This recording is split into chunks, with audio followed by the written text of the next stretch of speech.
Ladies and gents, it is now about 2 months into quarantine and we're still looking for stuff to share content wise. I hope you're all being safe and staying inside. As enticing as it is with the beautiful spring weather to go outside, stay inside, be safe. As for today, I have this footage from a year ago. Every year for our anniversary, my wife knows that I'm an absolute nightmare to shop for, and I can usually make my own shoes. My last custom Bespoke, it was an Air Max from a year ago that I never shared. And I figured in the meantime, what I could do is, before we get to that, I wanted to show the other Bespokes that I've made since 2009. The Bespoke program is a special program that Nike does where you go to the studio and you have to make an appointment. Literally, you customize every single part of the shoe, whether it's laces, materials, everything, even down to the stitching. Everything's custom. They usually give you about 2 hours to do it. They give you food, they give you drink, they give you all that good stuff, and then you wait a long time for the shoe to come in. The anticipation's pretty crazy. So the first pair that I did was back in 2009. My wife at the time, this is when Max Customs was still very, very infantile, and she saved up all this money and gifted me the opportunity to make my first ever Bespoke. So thank you, Mrs. Max, for that. And that first pair is these. Now, at the time, elephant print was still an option. It was 21 Mercer at the time. So I loved elephant print, and I was also a very big fan of the Pata Air Max, the Amsterdam Air Max. So I went with that colorway, and for the materials, you can see it's elephant. They had different colored elephant print. I just kind of went elephant crazy. The swoosh is 3M reflective because I'm a sucker for 3M reflective. This is actually a clear midsole, and it was painted from the inside, so you can kind of see it's a little bit, you can see through it. And then this was that first ever pair.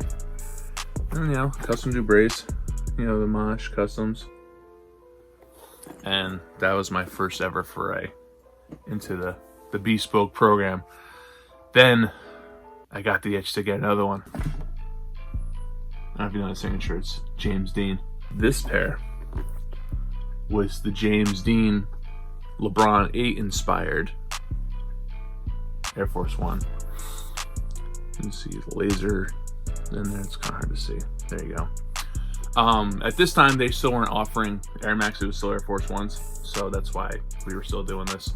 I wanted this to be denim, but what happens is when you go into the studio, you don't always have every material that's there. You have to work with what they got. So I wanted denim, and at the time, I couldn't swap out materials like they can now, so I used what was available. And this is the boot leather with the contrast stitching. And again, Air Max sole this time, gum bottom, and the contrast stitching in the yellow, and I actually have the laces to match that. DJ Clark Kent was the person who actually designed the LeBron 8 that this is based off of, and these came out really well, and I was really happy with how they came out. And I had my boy Pedro, aka Absolute, do the engraving on the box just to tie it all together. So that was my second pair of Bespokes. Now the third pair of Bespokes, this is when they introduced Air Max into the program, and at the time I was pretty sure I was one of the first people to get in there and do it, and I want to shout out my boy Mayor for making sure I got in there to be one of the first, because he's a Bespoke junkie like I am. I originally wanted to do almost like a what the Atmos kind of pair, with the furs and different things, and ended up doing some Pata outsoles again. I wanted them to be mismatched, but kind of still tied together. So I did the toe boxes and the crocodile because I know when you walk, if it creased, it would still not show. You can see, the leather guts and the back. You can see the safari. And you can see, the double swoosh. And the polka dots was something I just did on the fly. I thought it was pretty cool, and it worked out pretty well. And you see how it ties together. And then you can see where the jade comes in and the tiger. And then once I couldn't do all the Atmos stuff because we couldn't do elephant print because they got rid of it, that's when I just kind of made all the Air Maxes. So this is obviously from the Pata soles. If you're an Air Max fan, you understand that. And the inside is out of cashmere.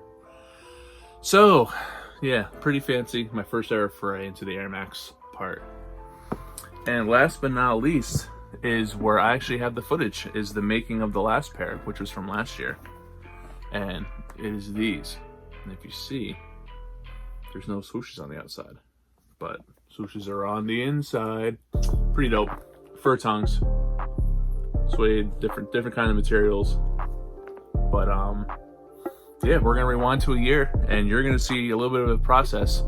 Keep in mind that I wasn't doing YouTube back then, so it's a lot of quick B-roll stuff, but at least you can get an idea of what we were doing. So we're gonna rewind to a year and the making of these Bespokes.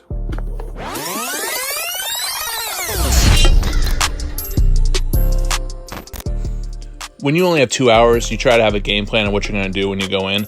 This time I had no plan. So I was just pulling colors and patterns and textures and hoping it was gonna work. Look at my Mexican Coke, they're the best. And that was the biggest challenge. So I was just putting things back and kind of figure out what fit, what didn't, and you know, that's part of the fun. The thing is, it's so overwhelming. Even if you have a game plan, materials always change, so you gotta switch it up, you know, soles, whatever. There's so many different options. This is usually the point where I'm like, I have no idea what I'm doing, and I'm just gonna pray that this doesn't look like crap. Would you look at that face of deep concentration? So, this is gold, right? Okay. Shout out to my guy Dwayne, who's on my right. Looked like Mookie Betts, and I kept calling him Mookie Betts. I'm pretty sure he wanted to kill me by the time it was done. Oh, do we? Yeah. That's some communist shit. All right. That was the moment I found out I couldn't do mismatched midsoles. Made your boy tight. I gotta find a way. I gotta get one for my birthday. My birthday, too. It's your birthday, too. Yeah. Oh, happy early birthday. Ooh. You know, after all that, I didn't even use those midsoles. Yeah. Well, when the design's done, the hard part's waiting for them, you know, months. And now I know how my customers feel. But I'll tell you, it's worth it.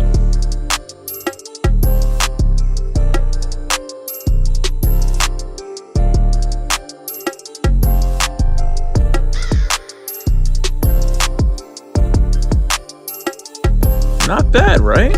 I don't know. Maybe I should do this for a living. What do you guys think?